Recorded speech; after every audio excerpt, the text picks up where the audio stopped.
Managing your energy. നമുക്ക് എല്ലാവർക്കും പലപ്പോഴും തോന്നാറുള്ള ഒരു കാര്യമാണ്. ഒരു ദിവസത്തിൽ 24 മണിക്കൂറിന് പകരം ഒരു 48 മണിക്കൂർ ഉണ്ടായിരുന്നെങ്കിൽ എത്ര നന്നായിരുന്നേനെ. എന്താ കാര്യം എന്ന് വെച്ചാൽ നമ്മൾ ചെയ്യാൻ ഉദ്ദേശിക്കുന്ന പല കാര്യങ്ങളും 24 മണിക്കൂർ കൊണ്ട് നമുക്ക് ചെയ്ത് തീർക്കാൻ പറ്റുന്നില്ല. ഒരു ദിവസത്തിന് അവസാനമാകുമ്പോഴത്തേക്ക് നമുക്ക് ക്ഷീണമാണ്, പിന്നെ എല്ലാവരോടും ദേഷ്യമാണ്, വെറുപ്പാണ്. അങ്ങനെ ഒരു ദിവസം അവസാനിക്കുമ്പോൾ സന്തോഷത്തോടു കൂടി ഉറങ്ങാൻ സാധിക്കാൻ പറ്റാത്ത ആളുകളാണ് ധാരാളം. അതിന് പ്രധാനപ്പെട്ട ഒരു കാരണം എന്താണെന്ന് വെച്ചാൽ നമ്മൾ ചെയ്യുന്ന കാര്യത്തിൽ നമുക്ക് ഫോക്കസ് ചെയ്യാൻ പറ്റുന്നില്ല ഒന്ന്.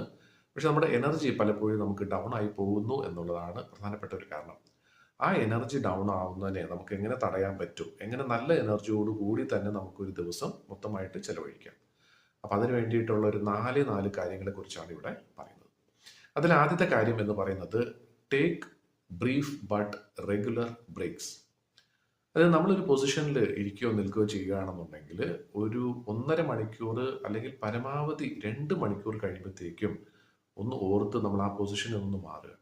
ഇപ്പം നമ്മൾ കൂടുതൽ ആളുകളും ജോലി ചെയ്യുന്നത് ഇരുന്നുകൊണ്ടാണ്. അപ്പം ഒരു 1.5 അല്ലെങ്കിൽ 2 മണിക്കൂർ കഴിയുമ്പോഴത്തേക്കും ഒന്ന് എഴുന്നേറ്റ് നടക്കുക, വെള്ളം കുടിക്കാനായിട്ട് ഒന്ന് മാറി വേറെ സ്ഥലത്തേക്ക് പോയിട്ട് വെള്ളം കുടിച്ചിട്ട് വരിക, അല്ലെങ്കിൽ മുഖം ഒന്ന് കഴുകിയിട്ട് വരിക.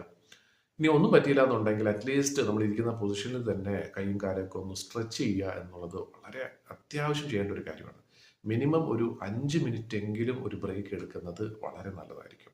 അപ്പോൾ ഫിസിക്കലായിട്ടുള്ള ആ ഒരു മാറ്റം നമുക്ക് തീർച്ചയായിട്ടും മാനസികമായിട്ട് നമുക്ക് ഒരു ചെറിയൊരു ബെനിഫിറ്റ് നമുക്ക് കിട്ടും എന്നാണ് പറയുന്നത്. രണ്ടാമത്തെ ഒരു കാര്യം എന്ന് വെച്ചാൽ സേ താങ്ക് യു.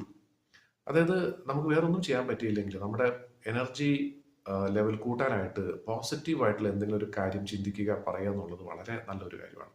അപ്പം അതിന് താങ്ക് യു എന്ന് പറയുന്നത്, ഗ്രാറ്റിറ്റ്യൂഡ്, കൃതജ്ഞത എന്ന് പറയുന്നത് വളരെ വലിയൊരു കാര്യമാണ്. നമുക്ക് ആരെങ്കിലും ഒരു കാര്യം, ഒരു ചെറിയൊരു കാര്യമാണെങ്കിൽ പോലും ഒന്ന് നമുക്ക് ചെയ്തു തരികയാണെങ്കിൽ മനസ്സ് കൊണ്ട് തന്നെ നമ്മൾ നന്ദി പറയുക അവരോട്. അതിൽ നമുക്ക് ചിലപ്പോൾ തോന്നിയേക്കാം നമ്മൾ എന്തിനാ ഫോർമാൽ ആകുന്നത് എന്ന് നമുക്ക് തോന്നിയേക്കാം. പക്ഷെ അതല്ല, നമ്മുടെ ബെനിഫിറ്റിന് വേണ്ടിയിട്ടാണ്. അപ്പോൾ തീർച്ചയായിട്ടും say thank you very often. മൂന്നാമത്തെ ഒരു കാര്യം എന്ന് പറയുന്നത് വെച്ചാൽ റെഡ്യൂസ് ഇൻട്രപ്ഷൻസ്. നമ്മുടെ ജോലി ചെയ്യുന്ന സമയത്ത് നമുക്ക് പലപ്പോഴും നമ്മൾ വളരെയധികം ചിന്തിക്കേണ്ടതായിട്ടുള്ള ചില സിറ്റുവേഷൻസ് വന്നേക്കാം. അങ്ങനെ വരുന്ന സാഹചര്യത്തിൽ പറ്റുമെങ്കിൽ നമ്മുടെ ഫോണ്, നമ്മുടെ എന്താ പറയുന്ന കമ്പ്യൂട്ടർ, അങ്ങനത്തെ കാര്യങ്ങളൊന്ന് മാറ്റി നിർത്തിയിട്ട് ഒരു ബുക്കും പേനയും എടുത്തിട്ട് എന്താണോ നമ്മൾ ചെയ്യേണ്ടത് അതിനെക്കുറിച്ച് ഒന്ന് ചിന്തിച്ച് എഴുതി വയ്ക്കുന്നത് നല്ലതായിരിക്കും. കാരണം പലപ്പോഴും പറ്റുന്ന ഒരു പ്രശ്നം എന്താണെന്ന് വെച്ചാൽ, പ്രത്യേകിച്ചും ഇന്നത്തെ ഒരു സാഹചര്യത്തിൽ നമ്മൾ എന്തെങ്കിലും ഒരു കാര്യം നോക്കാൻ ചിലപ്പോൾ ഫോൺ എടുക്കുമ്പോൾ നമ്മുടെ ആ ശ്രദ്ധ അതിൽ നിന്ന് മാറിപ്പോയി വേറെ കാര്യത്തിലേക്ക് നമ്മൾ ചെന്ന് എത്തിപ്പെടാം.